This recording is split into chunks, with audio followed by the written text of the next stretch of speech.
Dans cette capsule, nous allons travailler les points remarquables du cercle trigonométrique. Il est possible de déterminer assez facilement les coordonnées de certains points particuliers du cercle trigonométrique. On qualifie ces points de points remarquables. Ces points sont des points qui sont situés aux angles multiples de pi, pi sur 6, pi sur 4, pi sur 3 et pi sur 2. Bien entendu, il est très facile de déterminer les coordonnées des points qui sont situés à l'intersection entre le cercle et les axes du plan cartésien. Nous avons le point -1, 0, le point 1, 0, le point 0, -1 et le point 0, 1. Pour les autres points, nous allons devoir nous servir de quelques résultats de géométrie. Commençons par le point qui est situé à un angle de pi sur 4. Nous abaissons une perpendiculaire à partir du point P jusqu'à l'axe des X. Rappelons qu'un angle de pi sur 4 est un angle qui mesure 45 degrés. L'angle POB valant 45 degrés et l'angle OBP étant un angle droit, donc de 90 degrés, cela oblige l'angle OPB à valoir 45 degrés aussi. Le triangle OPB que nous avons créé est donc un triangle rectangle qui est isocèle. Par conséquent, les segments OB et PB sont nécessairement de même longueur. On pourra ainsi remplacer le Y par X.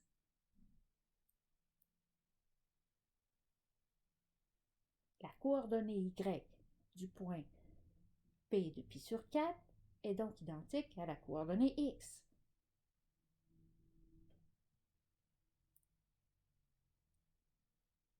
Nous allons ensuite appliquer le théorème de Pythagore dans le triangle OPB.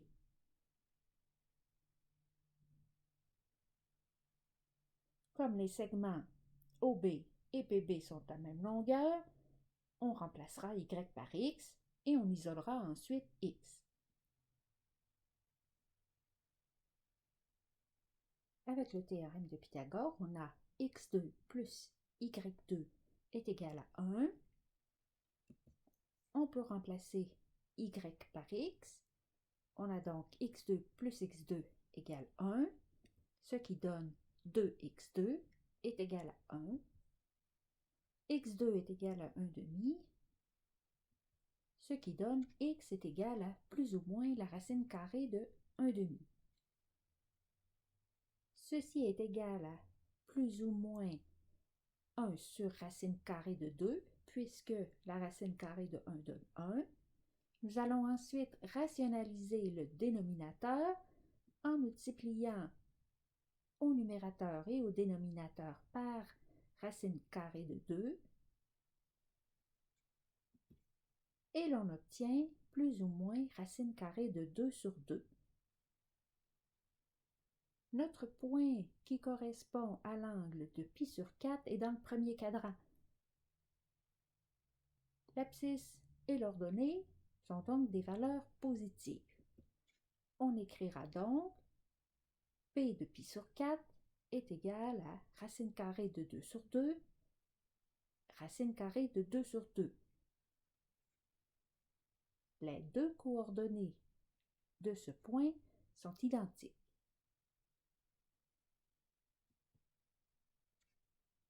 Nous allons ensuite travailler à trouver les coordonnées du point qui est situé à un angle de pi sur 6.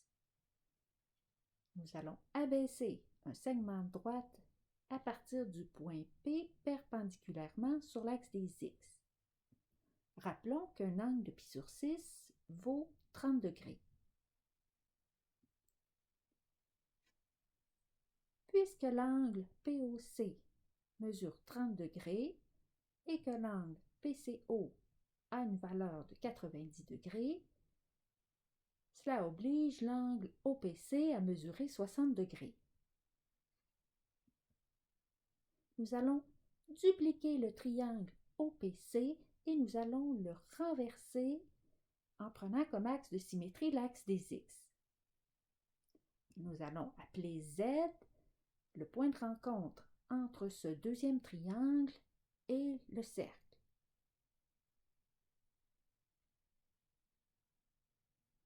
Le triangle OPZ qui a ainsi été formé est un triangle qui est équilatéral. Il a en effet trois angles de 60 degrés. Par conséquent, les trois côtés de ce triangle doivent donc être de même longueur. On a donc le côté PZ qui va mesurer une unité, comme le segment OP qui est aussi un rayon du cercle et qui mesure lui aussi une unité. Le point C est au centre du segment PZ. On a donc que Y, qui est la moitié de la longueur de PZ, doit nécessairement valoir un demi.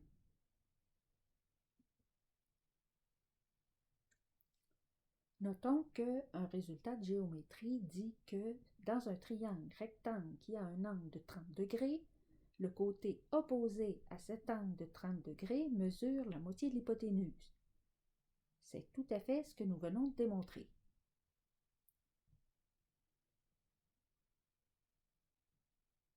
Nous allons appliquer le théorème de Pythagore au triangle OPC. x2 plus y2 est égal à 1. Ici, nous avons y qui vaut 1 demi. On a donc x2 plus 1 demi au carré est égal à 1. Ceci donne x2 plus 1 quart est égal à 1. On a donc x2 égale 3 quarts. Le 3 quarts a été obtenu en faisant 1 moins 1 quart.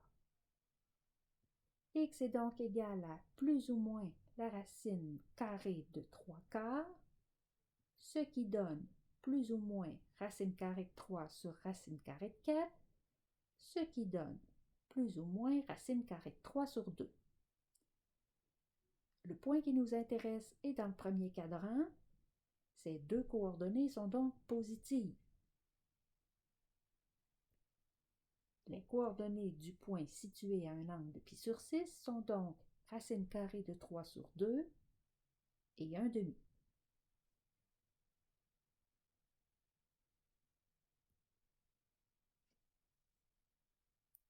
Appliquons-nous maintenant à trouver les coordonnées du point qui est situé à un angle de π sur 3. Nous allons abaisser un segment à partir du point Q perpendiculairement sur l'axe des X.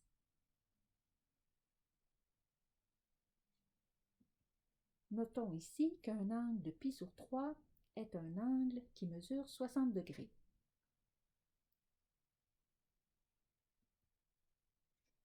Puisque l'angle QOD mesure 60 degrés et que l'angle ODQ est un angle de 90 degrés, nécessairement l'angle OQD va mesurer 30 degrés.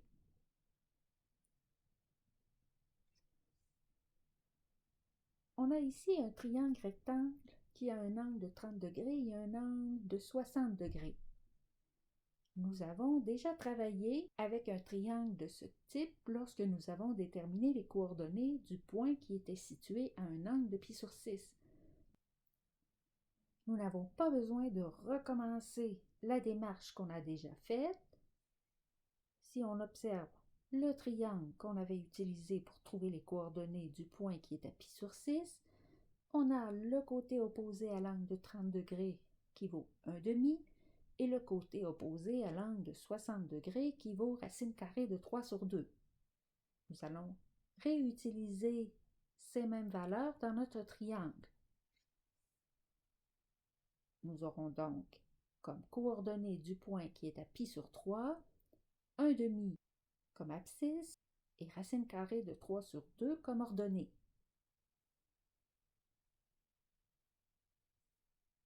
On vient donc de trouver les coordonnées des 3 points remarquables du premier quadrant. Pour trouver les coordonnées des autres points remarquables du cercle trigonométrique, ceux qui sont situés à des angles multiples de π sur 6, π sur 4 et π sur 3, il ne suffit que d'appliquer la symétrie dans le plan cartésien. On n'a pas du tout besoin de les apprendre par cœur. Nous allons commencer par déterminer les coordonnées du point qui est situé à 5π sur 6.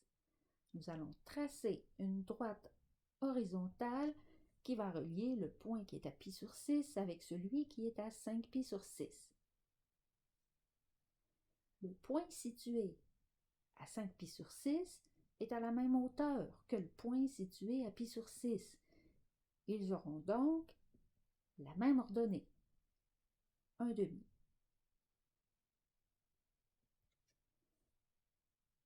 Quant à l'abscisse, le point situé à 5π sur 6 est à la même distance de l'axe DY que le point situé à π sur 6, mais il est de l'autre côté de cet axe. Son abscisse sera donc négative.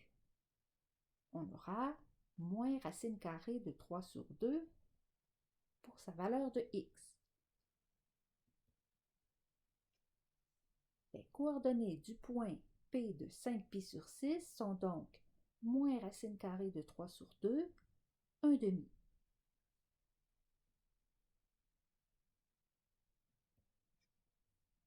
Trouvons maintenant les coordonnées du point P de 7π sur 6.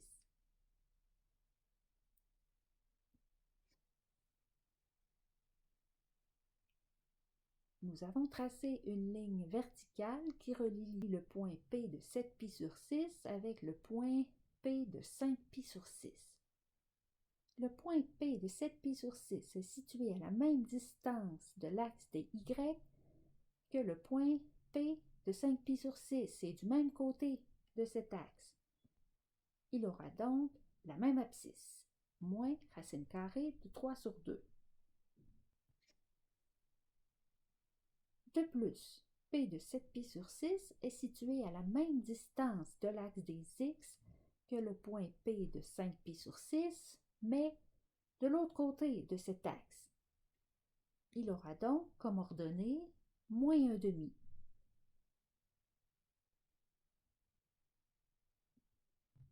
Les coordonnées de P de 7π sur 6 sont donc moins racine carrée de 3 sur 2, moins 1/2.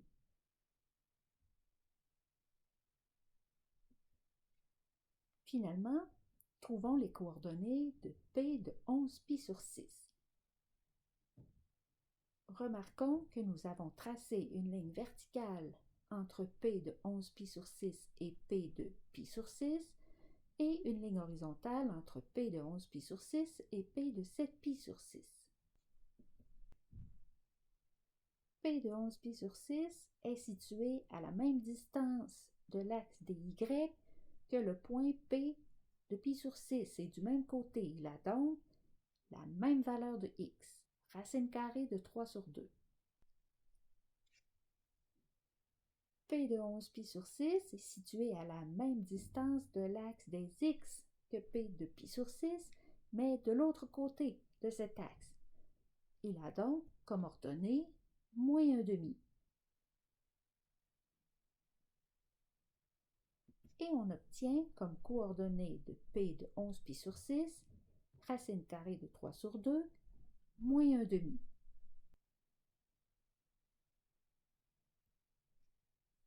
Il vous suffit d'appliquer les mêmes principes pour faire l'exercice suivant. Il faut déterminer les coordonnées des points remarquables qui sont identifiés en rouge dans ce cercle trigonométrique.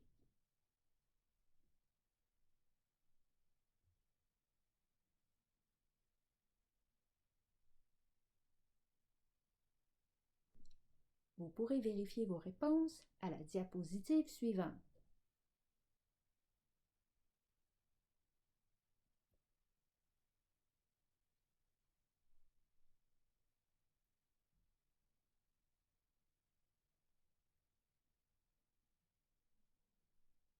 En résumé, nous avons vu qu'il est possible, en utilisant des notions de symétrie dans le cercle trigonométrique, de déterminer facilement les coordonnées des points remarquables situés dans le cadran 2, 3 et 4 du cercle trigonométrique.